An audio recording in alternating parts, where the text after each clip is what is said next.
இன்னைக்கு வந்து நம்ம என்ன பார்க்க போறோம்னா ஹிஸ்டரியோட இம்பார்ட்டன்டான கொஸ்டின்ஸ். இதெல்லாம் வந்து எஸ்எஸ்சி சிஜிஎஸ்ல எப்பவுமே அடிக்கடி கேட்டுனே இருக்கிற கொஸ்டின்ஸ் தான் இன்னைக்கு நம்ம பார்க்க போறோம். இன்னைக்கு வந்து who among the following give up the title who among the following give up the title of Sir in protest against Jallianwala Bagh? யார் கொடுத்தது அப்படின்னு பாத்தீங்கன்னா ரவீந்திரநாத் தாக்கூர் தான் வந்து கொடுத்தாரு.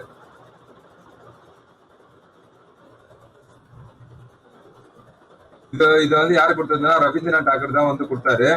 இது வந்து சார்ன்ற ஒரு இது வந்து ஏன் வந்து பிரிட்டிஷ்காரங்க உங்களுக்கு கொடுத்தாங்கன்னா நேஷனல் அந்தம் இது பண்ணார் பாத்தீங்களா, அதுக்காக தான் வந்து ரவீந்திரநாத் தாக்கூருக்கு வந்து பிரிட்டிஷ்காரங்க வந்து சார்ன்ற ஒரு பதவி வந்து கொடுத்தாரு. அதப்ப ரவுலட் ஆக்ட் ரவுலட் ஆக்ட்ல ஜல்லிவாகா பாக் இன்சிடென்ட் ஆனதுனால அந்த சார்ன்ற பதவி வந்து ரவீந்திரநாத் தாக்கூர் திருப்பி கொடுத்துட்டாரு. Who is regard as a second Alexander? இதுல வந்து யார் வந்து செகண்ட் அலெக்சாண்டர் வந்து பாத்தீங்கன்னா அலாவுதீன் கில்ஜி தான். ஏன் வந்து அலாவுதீன் கில்ஜி தான் செகண்ட் அலெக்சாண்டர்னா இவரோட கமாண்டர் இன் சீஃப் காசியா மாலிக் வந்து பாத்தீங்கன்னா இவர் வந்து சண்டை போட்டு டெக்கான் இருக்கும் வந்துட்டாரு. அதாவது கிட்டத்தட்ட மெட்ராஸ் பக்கமா இருக்க கூட வந்துட்டாரு இவரு. அதே மாதிரி இன்னொரு கேள்வி கூட கேட்பாங்க, யார் வந்து ஃபர்ஸ்ட் கொரில்லா வார் வந்து ஸ்டார்ட் பண்ணது அப்படின்னு சொல்லி கேட்டாங்க கூட. அது வந்து சவுத்ல யார் கொரில்லா வார் ஸ்டார்ட் பண்ணதை விட காசியா மலிக் தான் முதல்ல சவுத்ல வந்து கொரில்லா வார் ஸ்டார்ட் பண்ணதை விட காசியா மலிக் தான். இவரோட கமாண்டர் இன் சீஃப் காசியா மலிக் தான் சண்டை போட்டு இங்க இருக்க வந்துட்டாரு. அதனாலதான் செகண்ட் அலெக்சாண்டர் யாருன்னு சொல்லுவாங்கன்னா அலாவுதீன் கில்ஜி தான். அதே மாதிரி இவரோட கமாண்டர் இன் சீஃப் காசியா மலிக் இருக்கிறாரு பாத்தீங்களா, இவர் தான் வந்து இவர் செத்துட்டப்பா இவரோட இது துக்ளக் டைனஸ்டின்னு சொல்லி ஆரம்பிப்பாரு.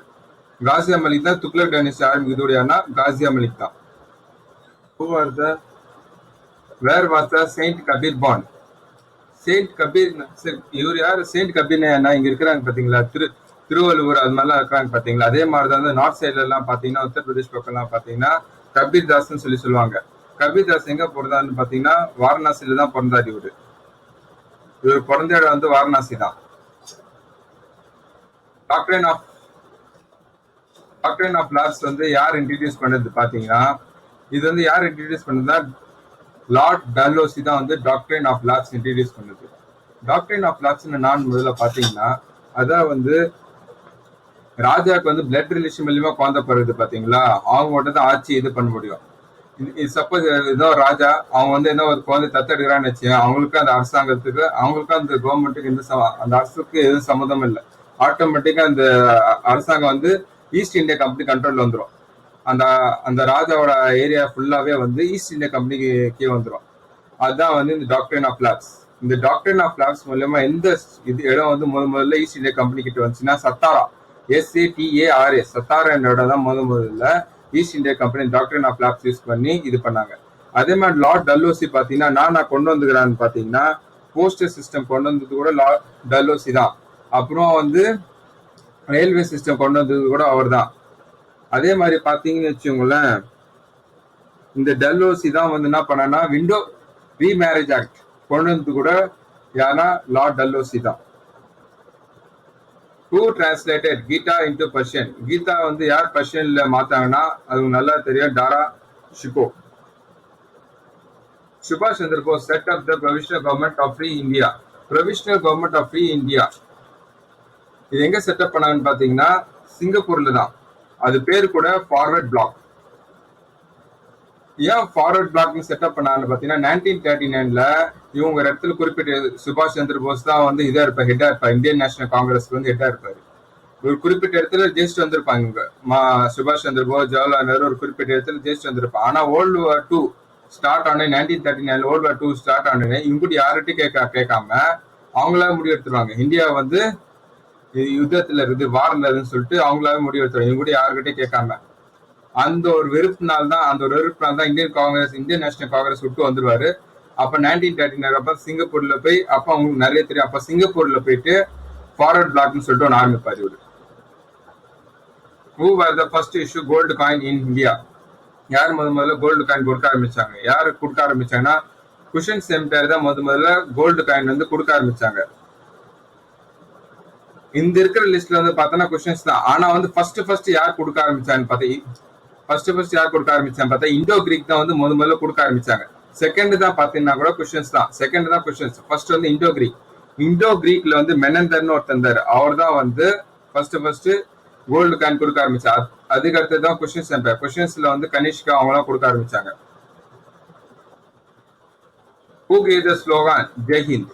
ஜெய்ஹிந்தோட ஸ்லோகன் யார் சொன்னதுன்னா சுபாஷ் சந்திர போஸ் தான். Which was the first Indian newspaper that was printed?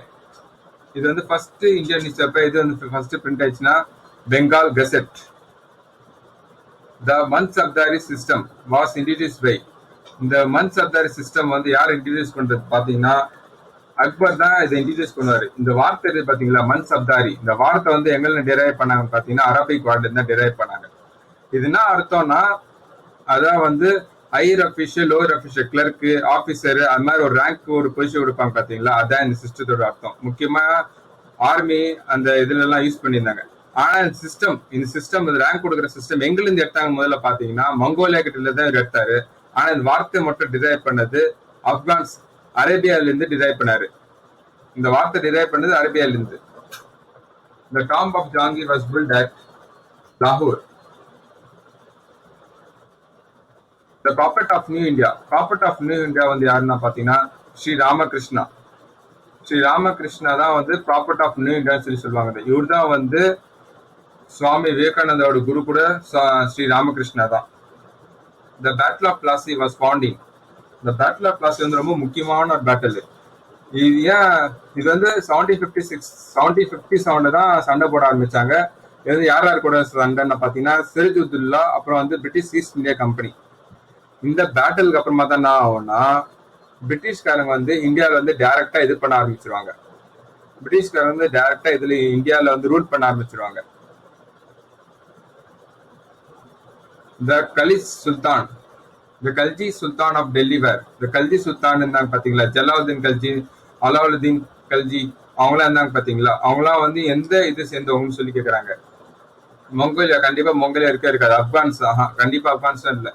Persians வந்து இப்ப பாத்தீங்கன்னா ஈரான்லாம் இருக்கிறாங்க பாத்தீங்க. ஈரான் வந்து ஃபுல்லாவே பர்ஷியன்ஸ் தான். டர்க்ஸ் வந்து டர்கிஷ்காரங்க. கல்ஜித் சுல்தான் எங்க இருந்தாங்கன்னா டர்கிஷ் தான். Which Chinese general defeated Kanishka? எந்த சைனீஸ் ஜெனரல் defeated Kanishka வந்து பென் சோ.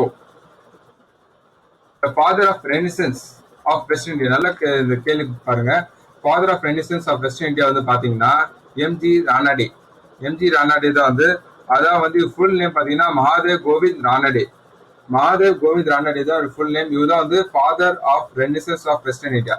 சப்போஸ் இந்த கேள்வி வேற மாதிரி கேட்டுக்கிறான்னு வச்சுக்கோங்களேன். Father of renaissance of India வந்து யாருன்னு கேட்டாங்கன்னா ராஜா ராம்மோகன் ராய். ராஜா ராம்மோகன் ராய் தான் father of renaissance of India.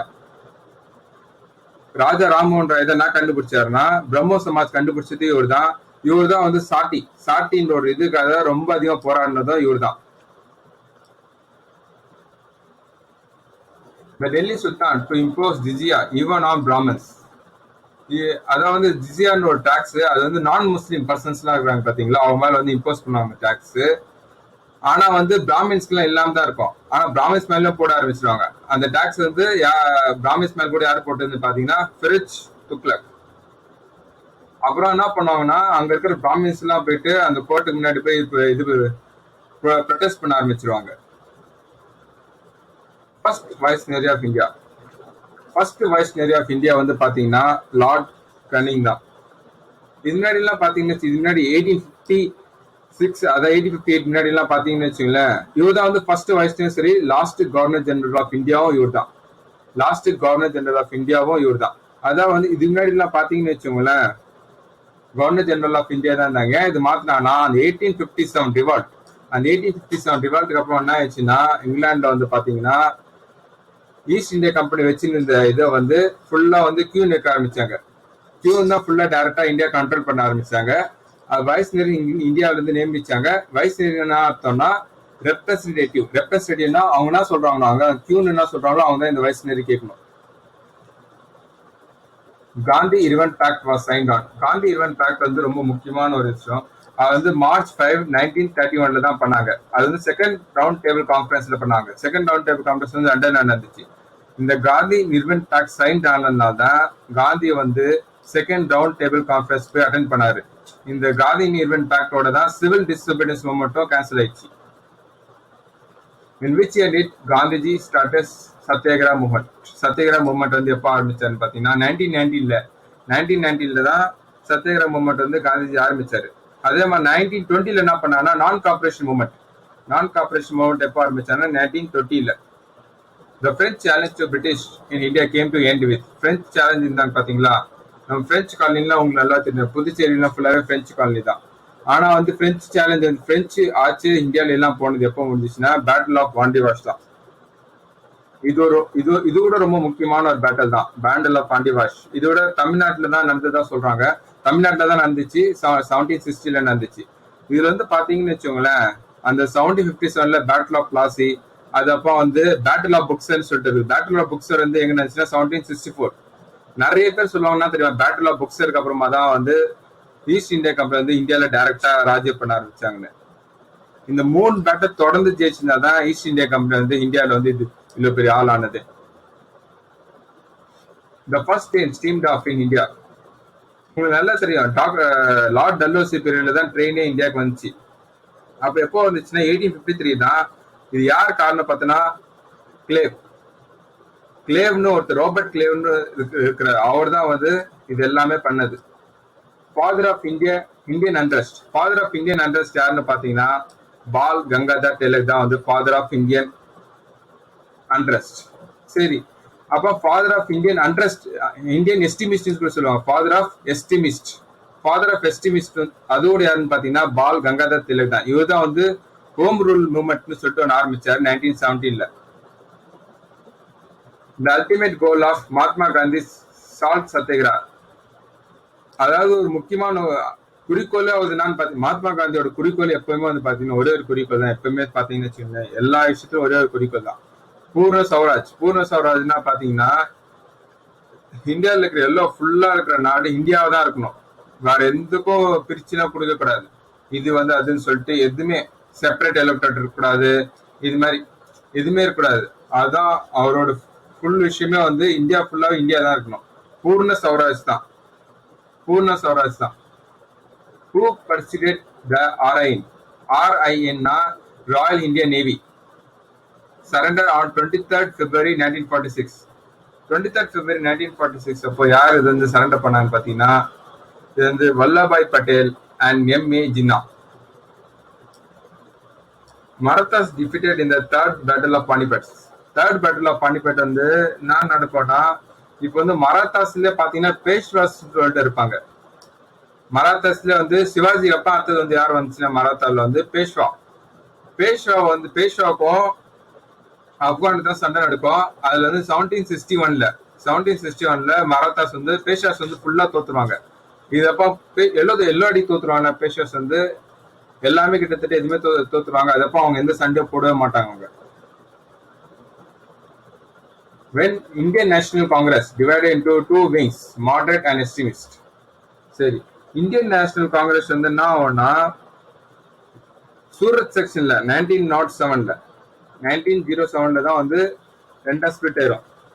சரி, ஏன் இந்த ரெண்டா ஸ்பிளிட் ஆயிடுச்சுன்னு பாத்தீங்கன்னு வச்சுக்கோங்களேன், இந்தியன் நேஷனல் காங்கிரஸ் வந்து அவங்க சொல்றது இவங்க ஒத்துக்க மாட்டேங்கிறாங்க, இவங்க காங்கிரஸ்காரங்க சொல்றது அவங்க ஒத்துக்க மாட்டேங்கிறாங்க. அதுக்குன்னா இவங்க சொல்லுவாங்கன்னா நம்ம வந்து எஸ்டிமிஸ்டா போறோம். எஸ்டிமிஸ்ட் என்னன்னா என்ன யுத்தம் பண்ணோம், குண்டு இது பண்ணோம், அது மாதிரி சொல்லிட்டு போராடுவாங்க. எஸ்டிமிஸ்ட்ல யார் வந்துருவாங்கன்னா லாலா லஜ்பத் ராய், பால் கங்காதர் திலக், பிபின் சந்திர பால், இவங்கெல்லாம் வந்து ஃபுல்லா எஸ்டிமிஸ்ட் பக்கம் தான். மாடரேட் வந்து கோபால கிருஷ்ண கோகலே, அவர் தான் வந்து மாடரேட் பக்கம் வந்துருவாரு.